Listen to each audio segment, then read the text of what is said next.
प्यारे बच्चों, आज की वीडियो आपके लिए बहुत ज़्यादा इंपॉर्टेंट के साथ साथ नॉलेजेबल भी होने वाली है। अगर आप सीबीएसई 9th एंड 10th के पैटर्न को फॉलो करते हैं, 9th और 10th क्लास में पढ़ रहे हैं, तो यहाँ पर हम आज का जो टॉपिक एक्सप्लेन करेंगे, हिंदी व्याकरण में एक नया टॉपिक ऐड किया है सीबीएसई ने साल, अनुच्छेद लेखन।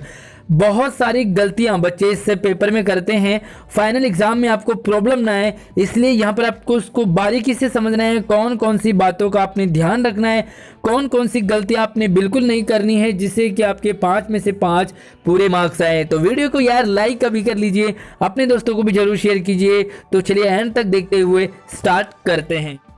तो चलिए, यहाँ पर आपको क्वेश्चन को इस तरह से होगा कि दिए गए संकेत बिंदुओं के आधार पर आपको किसी एक विषय पर अनुच्छेद लिखना है और आपको टॉपिक यहाँ पर दे रखे होंगे, 3 होंगे, तीनों में से आपको एक करना है।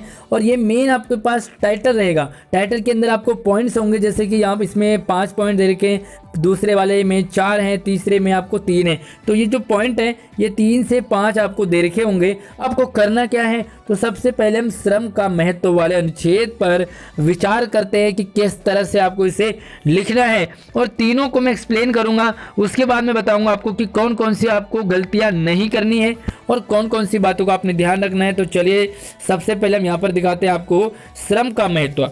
अब देखो, यहाँ पर जो लिखना है वो आपको इतना ही लिखना है।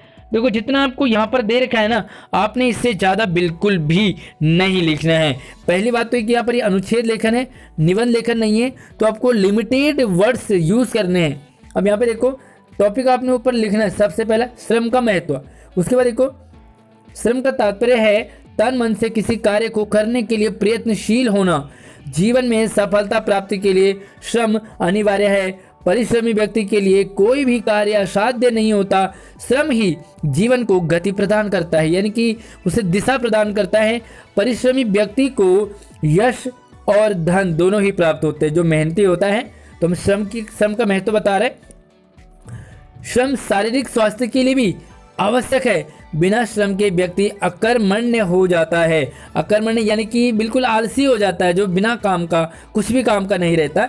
अपने कठोर परिश्रम के बल पर ही मानव ने आज जीवन के प्रत्येक क्षेत्र में प्रगति की है। अपने लक्ष्य की प्राप्ति के लिए विद्यार्थियों को लहरों की तरह निरंतर प्रवाहमान अर्थात कर्मशील रहना चाहिए। विद्यार्थियों को खासकर हमेशा स्ट्रगल करते रहना चाहिए, प्रैक्टिस आप करते रहे। इसीलिए मैं आपके लिए प्रैक्टिस टेस्ट लेके आता हूँ, ताकि आप श्रम का महत्व को समझ सको। और निष्कर्षता अंत में, श्रम ही जीवन का आधार है। कहा भी गया है कि श्रमेण लभ्यम सकलम न श्रमेण बिना क्वचित, यानी कि श्रम से ही सकलम सब कुछ मिलेगा, न श्रमेण बिना क्वचित, बिना श्रम के कुछ भी नहीं मिलेगा। अर्थात श्रम से सब कुछ प्राप्त होगा, बिना श्रम के कुछ नहीं मिलता। तो ये आपका है श्रम का महत्व 80 से 100 शब्दों में। तो दूसरे अनुच्छेद की तरफ बढ़ते हैं। तो ये है दूसरा, धरती का सुरक्षा कवच, यानी कि ओजोन परत।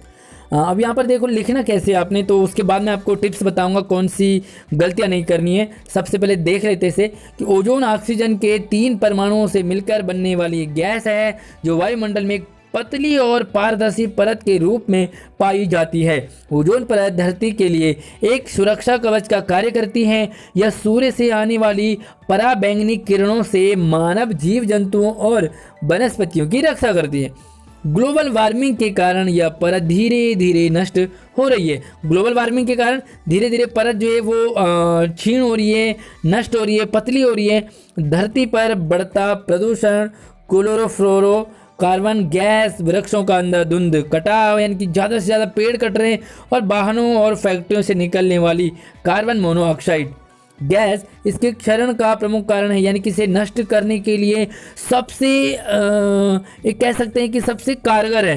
कारगर क्या बोले तो, जो यहाँ से गैसें निकलती है, सबसे ज़्यादा ओजोन लेयर को नुकसान पहुँचाती है। इसके दुष्प्रभाव स्वरूप अनेक गंभीर बीमारियां हो सकती है। दुष्प्रभाव क्या होंगे, बहुत सारी नई नई बीमारियां आ रही हैं। ओजोन क्षरण को रोकने के लिए वाहनों का उचित रखरखाव, पर्यावरण अनुकूलन, उर्वरकों का प्रयोग और वृक्षारोपण आदि बहुत ही इम्पोर्टेंट है। यानी कि हमें ऐसे उपाय अपनाने चाहिए। तो ये है आपके लिए धरती का सुरक्षा कवच, ओजोन परत। अब तीसरे की ओर बढ़ते हैं, और तीसरा हमारे पास संयुक्त परिवार आज की डिमांड, आज की मांग। तो अब इसमें आपने लिखना क्या, सबसे पहले हम वो देख लेते हैं। तो चलिए मैं आपको यहाँ पर पढ़ के सुना देता हूँ।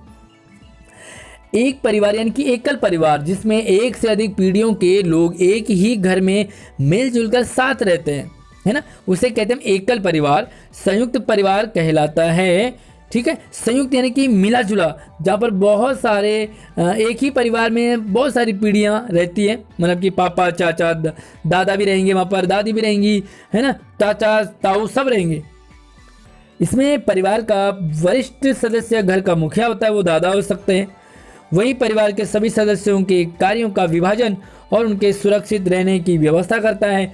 संयुक्त परिवार के सभी सदस्य आर्थिक रूप से सुरक्षित रहते हैं और बच्चे भी वृद्ध जनों के संरक्षण में अच्छे संस्कार प्राप्त करते हैं। छोटे छोटे बच्चों को संस्कार मिलते हैं, अच्छी अच्छी बातें सीखने को मिलता है। आज पाश्चात्य संस्कृति यानी कि वेस्टर्न कल्चर के प्रभाव के कारण एकल परिवारों की स्थापना और संयुक्त परिवारों का तेजी से विघटन हो रहा है। आज धीरे धीरे लोग वेस्टर्न कल्चर को फॉलो कर रहे हैं। तो लोग क्या करते हैं, चाचा अलग हो गए, ताऊ जी अलग हो गए, दादाजी अलग हो गए, दादी अलग रह रही है, मतलब दादी दादी अलग है। मतलब कुल मिला के क्या है कि जो एक ही परिवार में रहते थे सारे अलग अलग हो गए हैं, ये वेस्टर्न कल्चर के अकॉर्डिंग। धनोपार्जन में व्यस्त माता पिता के बच्चे अकेले रहते हुए बुरी आदतों और मानसिक रोगों का शिकार हो रहे हैं। तो ये है आपके पास संयुक्त परिवार, आज की डिमांड है। आज लोगों को चाहिए, ऑनलाइन पढ़ाई चल रही है तो बच्चों को वहाँ पर संस्कार मिलते हैं, सीखने को मिलता है। साथ में अगर हम बात करें कि मम्मी पापा ड्यूटी चले गए तो घर के कोई ना कोई उनकी देखरेख कर लेता है। तो ये है आपके पास अनुच्छेद। अब हम बात करते हैं कि इसमें सबसे इम्पोर्टेंट चीज़ क्या है। तो अभी हम चलते हैं और इसके तीनों जो अनुच्छेद है उन पर एक बार नज़र डालते हैं। तो सबसे जो पहला काम आपने यहाँ पर करना है वो 80 से 100 शब्दों से ज़्यादा आपका अनुच्छेद नहीं होना चाहिए, बिल्कुल भी नहीं होना चाहिए। अब यहाँ पर आप देख सकते हो कि छोटा सा एक पैराग्राफ है। जो अनुच्छेद लेखन है, अगर हम इसे अंग्रेजी की बात करें तो ये है एक पैराग्राफ। और पैराग्राफ कितना होता है, मात्र इतना, बस, इससे ज़्यादा आपका पैराग्राफ होना ही नहीं चाहिए। साथ में अब हम यहाँ पर देखते हैं, जैसे कि यहाँ पर टॉपिक दे रखे हैं आपको, श्रम का टॉपिक मेन टॉपिक है, उसके अंदर तात्पर्य 2, 3, 4 और 5। तो इन पांचों को आपने क्या करना है, समझना है, श्रम के महत्व को समझना है और इन पांचों टॉपिक को उसमें थोड़ा थोड़ा एक एक दो लाइन में इंक्लूड करना है। यानी कि निबंध में हम क्या करते थे, यानी कि तात्पर्य लिखा और उस पर 5-7 लाइन लिख दी, सफलता प्राप्ति का अगला टॉपिक लिखा उसमें भी 5-7, 8-10 लाइन लिखी। ऐसे नहीं करना, अपने हेडिंग नहीं बनाने हैं, बिल्कुल भी नहीं बनाने। बस आपका जो अनुच्छेद है वो मुश्किल से 4 से 5 मिनट में आसानी से लिखा जाता है। तो यही है आपका अनुच्छेद लेखन। आपने गलती नहीं करनी, इसमें टॉपिक पॉइंट्स नहीं बनाने हैं, आपने बस एक मेन हेडिंग डालना है, मेन हेडिंग पे ही आपने अनुच्छेद लिखना है, नहीं आपने इसे बढ़ाना है। मुश्किल से आपका आधा और पौना पेज में ये पूरा कंप्लीट हो जाता है। पूरे 5 में से 5 मार्क्स आपको जरूर मिलते हैं। वीडियो कैसी लगी मुझे कमेंट करके बताना, लाइक करके शेयर कीजिए अपने सभी दोस्तों को। नए टॉपिक में मिलते हैं नई वीडियो में, तब तक आप अपना ख्याल रखिए। धन्यवाद।